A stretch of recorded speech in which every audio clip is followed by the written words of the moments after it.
Hello, എന്താ വിശേഷം? സുഖല്ലേ? തിരക്കന്നെയായിരുന്നു. അതാണ് വല്ലാണ്ട് ഇതിലേക്കാണ് വരാത്തത്. കുറച്ച് പരിപാടികൾ ഉണ്ടായിരുന്നു. ഗെറ്റ് ടുഗദറും കല്യാണങ്ങളും വീടിരിക്കലും ഒക്കെ ആയിട്ട് കുറെ പരിപാടികൾ ഉണ്ടായിരുന്നു. അത് കാരണമാണ് ഞാൻ ഇതിലേക്ക് അങ്ങനെ ആക്റ്റീവ് ആകാന്ന്. അതെന്താ വിശേഷം? കുറെ ആളുകൾ എന്നോട് ചോദിക്കണു എന്തായി മറ്റേ കേസിന്റെ കാര്യം. ചിലവർ ചോദിക്കുന്നുണ്ട് എന്തിനാ അവളൊക്കെ നാട്ടെ കേസ് ഒഴിവാക്കുകയെന്ന്. പക്ഷെ ഞാൻ അങ്ങനെ ഒഴിവാക്കാൻ വിചാരിച്ചിട്ടില്ല. അത് എന്തുകൊണ്ടാണ് അറിയോ? ഞാൻ അവളെ കുറിച്ചിട്ട് തന്നെ വീണ്ടും വീണ്ടും പറയുന്നത് എന്തുകൊണ്ടാന്ന് ചോദിച്ചിട്ടുണ്ടെങ്കിൽ, അവൾ എന്റെ വീട്ടിൽ വന്ന് കയറി ഇത്രയും എല്ലാം കാട്ടിക്കൂട്ടിയിട്ട് ഇനി അവളെ വെറുതെ വിടുക എന്ന് പറഞ്ഞു കഴിഞ്ഞിട്ടുണ്ടെങ്കിൽ അപ്പൊ പിന്നെ ആണാറിഞ്ഞിട്ട് നടന്നിട്ട് കാര്യമില്ലല്ലോ. അവൾ എന്തിനാ മെയിനായിട്ട് എന്റെ വീട്ടിലേക്ക് വന്നത്? എന്റെ ഉമ്മാനെയും വാപ്പാനെയും എല്ലാം എന്റെ ചെറിയ മക്കളെ അടക്കം തെറി വിളിച്ചത് അവളുടെ വീഡിയോ ഞാൻ ഇനി ചെയ്യാൻ പാടില്ല, ഇനി ചെയ്തു കഴിഞ്ഞാൽ എന്റെ ഒന്ന് അടിച്ചു പൊട്ടിക്കുന്ന് പറഞ്ഞു. കണ്ടേ അങ്ങനെ എന്തോന്ന് പറഞ്ഞു. ആ, എന്തായാലും അതൊക്കെ അവിടെ തന്നെ ഉണ്ട്. അവൾ അടിച്ചു പൊട്ടിച്ചിട്ടൊന്നുമില്ല, പൊട്ടിച്ചാനായിട്ട് പോണുമില്ല. അവൾ കേറി വന്നാൽ കുറച്ച് തെറി പറയാനേ അറിയും. അത് അവൾ ഇങ്ങനെ പാടിയും കൊണ്ട് നടക്കണുണ്ട്. പിന്നെ അവൾക്ക് എന്ത് സംഭവിച്ചു എന്ന് ചോദിക്കുന്നവരോട് ഇപ്പൊ ഏറെക്കുറെ അവളുടെ എനർജി എന്താന്നുള്ളത് നിങ്ങളൊക്കെ കാണുന്നില്ലേ? പാറ്റ ഡൗണാ. അത് കണ്ടാൽ നിങ്ങൾക്ക് മനസ്സിലാവൂലേ? ഇതിനു മുമ്പും പലരോടും അവൾ വെല്ലുവിളി നടത്തിയിരിക്കണു, പല യുദ്ധം ഉണ്ടാക്കിയിരിക്കണു. പക്ഷെ അതുപോലെ അല്ലല്ലോ ഇപ്രാവശ്യത്തെ യുദ്ധത്തിൽ നിങ്ങൾക്ക് അറിയാം. ഇപ്പൊ അവള് നേരങ്ങത്തിൽ വീഡിയോ പോലും ഇടുന്നില്ല. ഇപ്പൊ മിനിഞ്ഞാന്നേറ്റ ഇത്ര എങ്ങനെയാണ് മറ്റേ ഉള്ളി മുറിച്ചിടുക, എങ്ങനെയാണ് തക്കാളി മുറിക്കുക, എങ്ങനെയാണ് അടുപ്പത്തിട്ട് വാട്ടുക, ഇതൊക്കെയാണ് കണ്ടന്റ്. ഈ കണ്ടന്റ് ഒക്കെ എനിക്ക് ആദ്യം ചെയ്തുവിടാന്നില്ലേ? ഇത് നാട്ടുകാരെ നെഞ്ഞത്തേക്ക് മാത്രം കേറിയിട്ട് ജീവിച്ചാന്ന് ഇവള് മറ്റേ സുബൈബത്തുൽ അസ്ലമി ആകാൻ നോക്കിയതാ. ഇവളെ മിനിഞ്ഞാന്ന് ഞാൻ റോട്ടിൽ നിൽക്കുക, ഒരു കടയിൽ സംസാരിച്ചും കൊണ്ടിട്ട്. അപ്പൊ അവരൊക്കെ ഈ വിഷയം തന്നെ സംസാരിക്കുന്നത്. പെട്ടെന്നുണ്ട് ഇവളും ഇവളുടെ മൂത്ത ചെക്കനമ്പാടം കണ്ട് എന്റെ മുമ്പ് കൂടെ പോയി.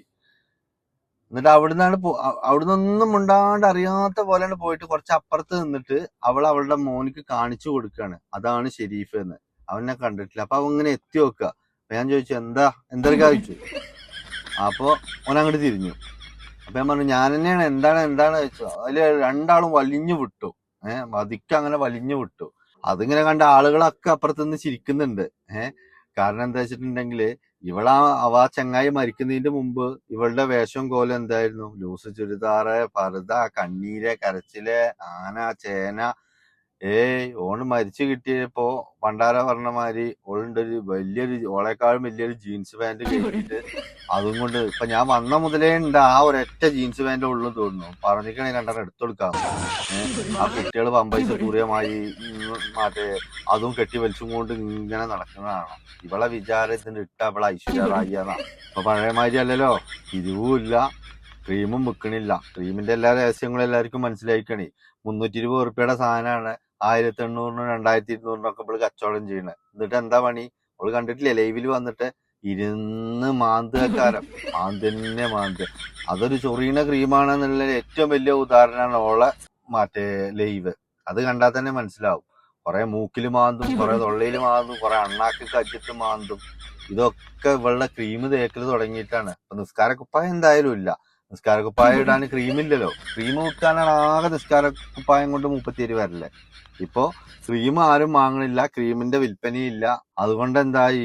നിസ്കാരക്കുപ്പായോ അല്ല, അതൊക്കെ എടുത്ത് അട്ടത്തൊക്കെ ഇട്ടുകൊള്ളു. അപ്പൊ ജീൻസും കയറ്റി അങ്ങനെ വിലസി നടക്കാം 37. ഓള് മറ്റേ റൂമിന്റെ ഉള്ളിൽ കയറി ഭയങ്കര ലൈവും തെറിവിളിയും വെല്ലുവിളിയും ഒക്കെ ആയിരിക്കും.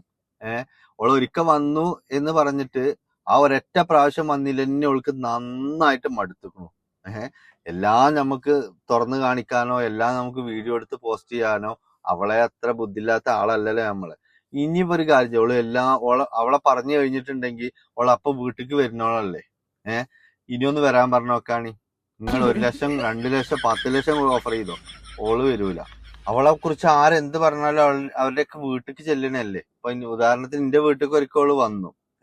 അതോടുകൂടെ അവളുടെ സകല എനർജി അതോടുകൂടെ കഴിഞ്ഞിരിക്കണു. ഇപ്പൊ എല്ലാരും പറയുന്നുണ്ടല്ലോ സാജിദ ഒതുങ്ങി, സാജിദ പഴയ മാതിരി അല്ല, സാജിദയുടെ മറ്റേ എല്ലാ ഉഷാറും തീർന്നിക്കണു എന്നുള്ളത്. അപ്പൊ ആ ലൈവില് വന്നിരുന്ന മാന്തല് മാത്രമേ ഉള്ളൂ. ചൊറിച്ചിലൊക്കെ ശരിക്കും അങ്ങോട്ട് തുടങ്ങിയിരിക്കണു. ഇപ്പോഴാ അവൾക്ക് യഥാർത്ഥ ചൊറിച്ചില് തുടങ്ങിയിരിക്കണേ. എന്നിട്ട് ഞാൻ വീഡിയോയിൽ നിർത്തിയില്ല. അവളെ കൊണ്ട് നിർത്തിക്കാൻ കഴിയൂല. ഇപ്പൊ ഇനി എന്തായി? ഇപ്പൊ വള്ളത്തിൽ വളിയിട്ട മാതിരിയായി പോള അവസ്ഥ. ഒന്നോട്ട് നടന്നതുമില്ല, ആകെ നാറും ചെയ്തു.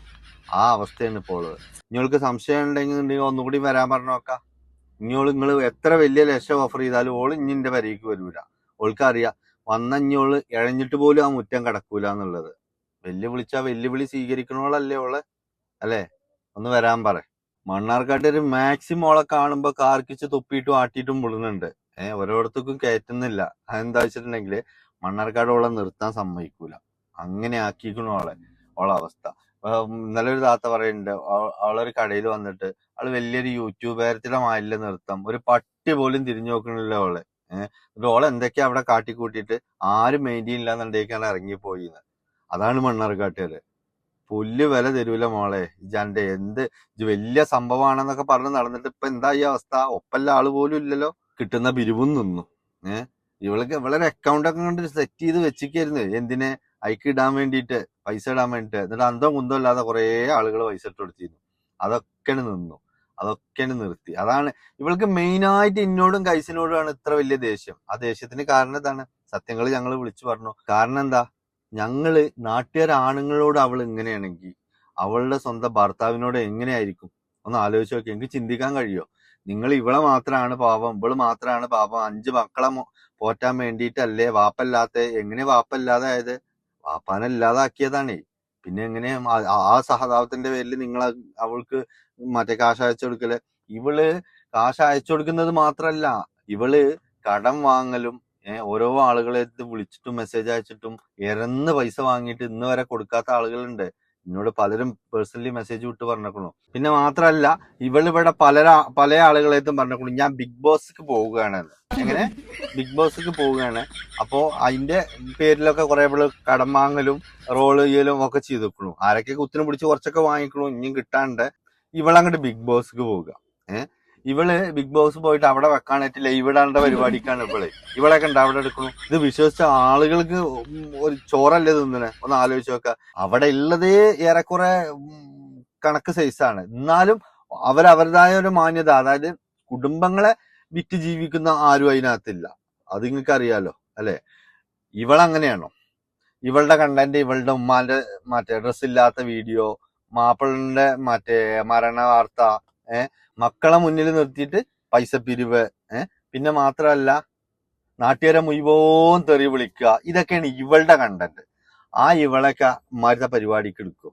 ഇവളെ ചില്ലറ മോഹം എന്നല്ല ബിഗ് ബോസ് എടുക്കുക. അതിന് വേണ്ടിയിട്ടാണ് മൂപ്പത്തിയാറ് ആ ജീൻസും കയറ്റി നടക്കണത് അങ്ങോട്ട് എടുക്കാനേ.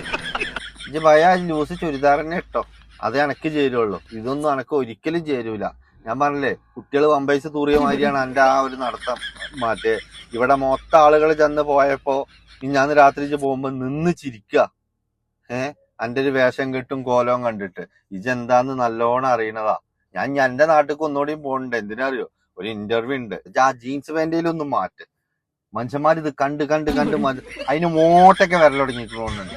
അതൊന്നും മാറ്റാം. ഈ ഒരൊറ്റ നുള്ളൊക്കെ ഇല്ലെങ്കിൽ ഇന്റെ 2 വയതുണ്ട്, ഞാൻ കൊടുന്നേരാം. ഇതൊന്നും ഇഷ്ടം. അത് ശരി, ഈ ബിഗ് ബോസ് കയറാൻ വേണ്ടിയിട്ടാണ് ഇപ്പൊ ഈ ഇട്ട് കിടക്കണെന്ന് ഇപ്പൊ ആർക്കെങ്കിലും അറിയണ്ടേ? ഞാൻ വിചാരിച്ചു ഫാഷൻ ട്രെൻഡ് ആക്കി എടുത്തതാണെന്ന്.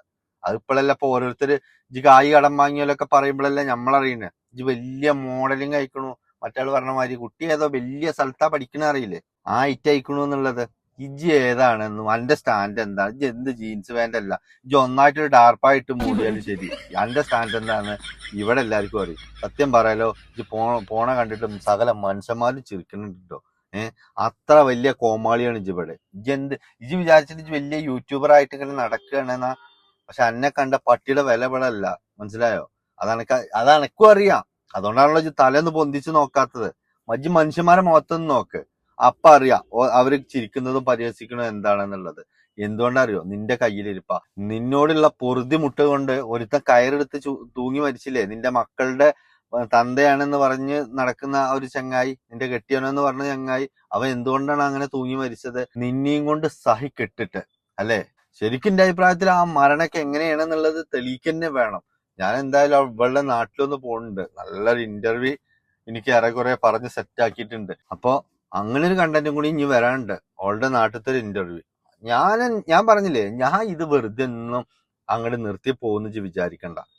പൊന്നാര മകളെ എനിക്ക് തെറ്റി. ഇനി തെറി പറയാനോ അതല്ലെങ്കിൽ എന്റെ റൂമിന്റെ ഉള്ളിൽ ഇരുന്ന് എന്ത് വേണേലും പറഞ്ഞു, എനിക്ക് വിഷയമല്ല. പക്ഷെ ഇനി അത് തൂക്കി പിടിച്ചും കൊണ്ട് ഞാൻ അന്ന് എന്റെ അടുത്ത് പറഞ്ഞ 2 കാര്യം ഞാൻ നടത്തിക്കണു. ഒന്ന്, എന്റെ മൊബൈല്. 2, ഇജ് നിലം തൊടാതെ ഓടുന്നുള്ളത് അല്ലേ. അതെന്തായാലും മറ്റാരേക്കാട്ടിലും എനക്ക് ഉറപ്പല്ലേ. അപ്പൊ ഇനി ആരെ എത്ര ലക്ഷം ഓഫർ ചെയ്താലും ഇനി എനിക്ക് എന്റെ വീട്ടിലേക്ക് വരാൻ ധൈര്യം ഉണ്ടാവില്ല എന്ന് എന്റെ വിചാരം. ഇനി അങ്ങനെ ഉണ്ടെന്നുണ്ടെങ്കിൽ ഇജൊന്ന് വന്നു നോക്കിക്കോ. ഒരു പ്രാവശ്യം ഞാൻ ഓടാനുള്ള അവസരം ചാൻസ് തന്നു. ഇനിയുണ്ടല്ലോ ആ മുറ്റ ഇഴഞ്ഞു പോകാനും കൂടി എനിക്ക് ഒരു ചാൻസ് കിട്ടൂല.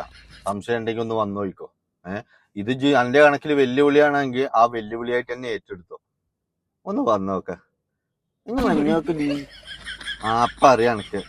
അപ്പ അങ്ങോട്ട് തിരി. ഇല്ല, എനിക്ക് ഉറപ്പാണ് ഇനി അതിനുള്ള ഗഡ്സൊന്നും എനക്കില്ലാന്ന്. ഒന്നുകൊണ്ട് എന്റെ തൂറി വിരകിക്കും. ഒരാവേശത്തിൽ എടുത്തിട്ട് വന്നതാ. ഇപ്പൊ എന്ത് ചെയ്യണമെന്ന് എനക്കെന്നെ പിടുത്തല്ല അല്ലെ. നാട്ടുകാരും വെച്ച് വെറുപ്പിക്കണില്ല. ഉള്ള സോഷ്യൽ മീഡിയന്നും കയ്യൊഴിഞ്ഞു. പിന്നെ ബിഗ് ബോസിക്ക് നേരെ മോഹൻലാലിന്റെ ഒപ്പം ഇരിക്കാന്നും പറഞ്ഞ് ചെയ്ത് കൂട്ടിയ പരിപാടിയല്ലേ. അനക്കൊക്കെ നേരങ്ങത്തിൽ ജീവിച്ചിരിക്കുകയാണെന്നുണ്ടെങ്കിൽ ഇജൊരു ചാനലാണ് തുടങ്ങിയോട് കൂടെ ആദ്യം കെട്ടിയം പോയി, രണ്ടാമത് ഉമ്മാനെ ഈ കോലത്തിലാക്കി, മൂന്നാമത് കൂടപ്പറപ്പിങ്ങളെ, കുടുംബങ്ങളെ, അയൽവക്കക്കാരെ, ഈ പള്ളി മഹല്ലും പിന്നെ നാട്ടുകാരും പോലീസുകാരും പാടെ കൂട്ടിയിട്ടല്ലേ അന്നെ ഇങ്ങോട്ട് നാട് കടത്തിയെ. എന്നിട്ട് അന്നെ ഇവിടെ ഏറ്റെടുത്തൊരു മുതലുണ്ടായിരുന്നു. ആ മുതല് പോലും പന്റെ പിന്നാലല്ലോ. അതെന്താണ് എന്റെ കയ്യിൽ ഇപ്പൊ അത്രക്ക് നന്നു. എനിക്ക് 100% ഉറപ്പാണ് ആ ചങ്ങായി മരിച്ചതിന്റെ പരിപൂർണ ഉത്തരവാദിത്വം ഇയാണെന്ന്. ആ അന്നെയാണ് പലരും സഹതാപത്തിന്റെ കണ്ണുകൊണ്ട് കാണുന്നത്. പിന്നെ ഇജ്ജ് പറയുന്ന കേട്ടു. അവനിക്കെന്താ, ഞാൻ എന്റെ ഉമ്മാനല്ലേ പറയണത്. എന്റെ ഉമ്മ അവന്റെ വാപ്പാന്റെ 2ാം കെട്ടുകാരിയൊന്നും അല്ലല്ലോ. അതുകൊണ്ട് പിന്നെ എന്തിനാ അവനിക്ക ഒരു പ്രശ്നം.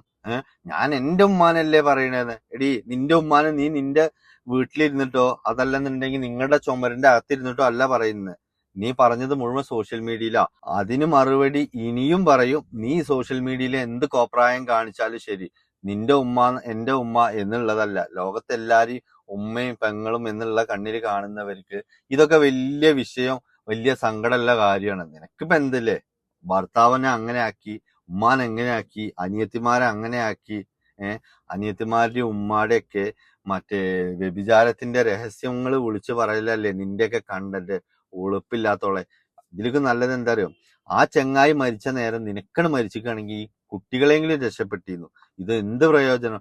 ഒരു ഭർത്താവിന്റെ മരണം അത് കണ്ടന്റ് ആക്കി ആഘോഷിച്ചോളല്ലേ ഡീജെ.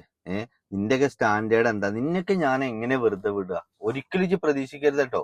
വീഡിയോ ഇനിയും ഞാൻ ചെയ്യും. ഇപ്പോഴും ഇതാ ചെയ്തും കൊണ്ടിരിക്കുന്നുണ്ട്. ഇനിയും വരാനുണ്ട് ഒരുപാട് വീഡിയോ. എനിക്ക് തടയാൻ കഴിയുവെച്ചെങ്കിൽ ഒന്ന് തടേ, ഞാനൊന്ന് കാണട്ടെ കേട്ടോ. എന്നെ കൊണ്ട് എന്താ പറ്റണേ. ഇനിയിപ്പോ എന്തായാലും ലൈവും തൂക്കി വരൂല. പിന്നെ തിങ്കള ഓർ ചൊവ്വ ബുധന് ഈ 3 ദിവസത്തിന്റെ ഉള്ളില് എന്റെ ഒരു കോഴിക്കോട്ടേക്കുള്ളൊരു യാത്ര കാണാം. അവിടുന്ന് ഡിവൈഎസ്പി ഓഫീസിൽ നിന്ന് എന്തായാലും വിളിപ്പിക്കും. കൈസ് കൊടുത്ത കേസ് നല്ല 18ന്റെ പണിയാണ് എനിക്ക് വരുന്നത്. അത് കഴിഞ്ഞാൽ എന്റേത്. അതിന്റെ ഇടയ്ക്ക് ഡൽഹിത്തത്. ഡൽഹിയിൽ നിന്നും കൊടുത്തിട്ടില്ലേ. ഇങ്ങനെ അങ്ങനെ ക്യാരം ബോർഡിന്റെ കോയിന് കറക്കണമാര് ഇങ്ങനെ കറങ്ങിക്കൊണ്ട് അതെന്റെ കയ്യിലിരിപ്പോണ്ട. ഈ മക്കളെ കാട്ടിയിട്ട് ഇനി പിരിവ് നടത്തി എന്റെ 350 റുപ്യയുടെ ക്രീം, സോറി 350 അധികം 320, കറക്റ്റ് പറഞ്ഞാൽ അതിന്റെ കോസ്റ്റ് 320 റുപ്യ. ആ 320 റുപ്യയുടെ ക്രീം വിറ്റിട്ട് ഇജ് നാട്ടുകാരെ പറ്റിച്ചിട്ടോ ഒന്നും നടക്കൂല. അപ്പൊ മറ്റേ കോഴിക്കോട്ട് നിന്ന് എവിടുന്നോ പഴയ മറ്റേ എന്താ പറയാ ചപ്പ് ചവറ്, അതായത് തൂക്കി വിൽക്കുന്ന സാധനം ഉണ്ടല്ലോ ഏറ്റവും, അത് കൊടുത്തിട്ട് ഇപ്പൊ ഒരു കടയൊക്കെ ഇടുന്നുണ്ടായിരുന്നു. അതിന്റെ ഉദ്ഘാടനം ഏതോ ഒരു പോത്തറച്ചി പാട്ട് പാടുന്ന ലോക്കൽ ഏതോ സിംഗറൊക്കെ വന്ന് ഉദ്ഘാടനം ചെയ്യുന്നുണ്ടെന്നൊക്കെ പറഞ്ഞിരുന്നു. ഏത് ഗതികെട്ടവനാണെന്ന് വന്നാലേ കാണാൻ പറ്റും. എന്തായാലും ഏത് ഗതികെട്ടവനാ വരുന്നറിയില്ല. വന്നാൽ ഓനെന്തായാലും ഏറലാക്കാറ്, അത് ഉറപ്പാണ്. കാരണം ഇവളൊക്കെ ഉദ്ഘാടനത്തിന് കൊണ്ടുവരുന്ന ഒരു മുതലാണ്. അത്ര ക്വാളിറ്റി ഉണ്ടാകുമല്ലോ അല്ലെ. നമുക്ക് ഊഹിക്കാലോ എത്ര ക്വാളിറ്റി ഇല്ലാന്നൊക്കെ ഇവള് വിളിച്ചാ വരിക എന്നുള്ളത്. അത് ഇവള് ഓനും തന്നെ നിന്ന് ഉദ്ഘാടിക്കേണ്ടി വരും. ഇവള് ഗുണ്ടിയല്ലേ, ഗുണ്ടി. എല്ലാത്തിനും ചോദ്യം ചെയ്യാൻ പറ്റുന്ന ഉള്ള ബിഗ് ബോസിക്കൊക്കെ എടുക്കുന്നൊക്കെ പറഞ്ഞിട്ടാണ് ഇവള് നടക്കണത്. ഞാൻ ബിഗ് ബോസിന്റെ ഇപ്പൊ 1-2 ആഴ്ച എന്തോ ആയി. ഇപ്പോൾ ഓള് പറയണ ഓളെ എടുക്കുന്ന പറഞ്ഞിട്ടാണ് നടക്കണത്. ഇതാണ് അവസ്ഥ. പോയി അയലുമ കയറിയ മാതിരി കാണാൻ ആ ഇതിന്റെ തട്ടുപുറത്ത് കയറിയിരിക്കും ഇവള് ലൈവ് എടുക്കാന്. ഇത് നിന്ന് മാന്ത ഇതൊക്കെയാണ് ഇരുന്ന് മാന്തല പണി. അവളെ ക്രീമിന്റെ ഗുണാണ്. എന്തായാലും കൈസിന്റെ കേസിൽ ഇജൊന്ന് പോയി വാവ്. കൈസന്നെ മാക്സിമം 18ന്റെ പണി എനിക്ക് തന്നിക്കണു. അതെനിക്ക് 2 ദിവസം കൊണ്ട് അറിയാം. ബാക്കിയുള്ളത് ഞങ്ങളും തരാം. എന്തായാലും ഞങ്ങൾ വരും, ഇനിയും വരും. ഇതിപ്പോ എനിക്ക് സമയമില്ലാത്തോണ്ടാ, കുറച്ച് കാര്യങ്ങളും ഉണ്ട്, ഞാൻ വന്നിട്ട് നേരെ പറയണ്ടേ കേട്ടോ. അപ്പൊ എല്ലാരോടും ഓക്കെ. ഉദിക്കുന്ന നേരമായി ഇതാ, പ്രിയ സാജിദ. അപ്പൊ എന്റെ ഒന്ന് മാറ്റിട്ടോ നീ, പറഞ്ഞില്ലാന്ന് വേണ്ട. എന്റെ ഉണ്ട്, ചെറിയ 2 ഓട്ടേ ഉള്ളൂ, കുഴപ്പമില്ല, എന്നാലും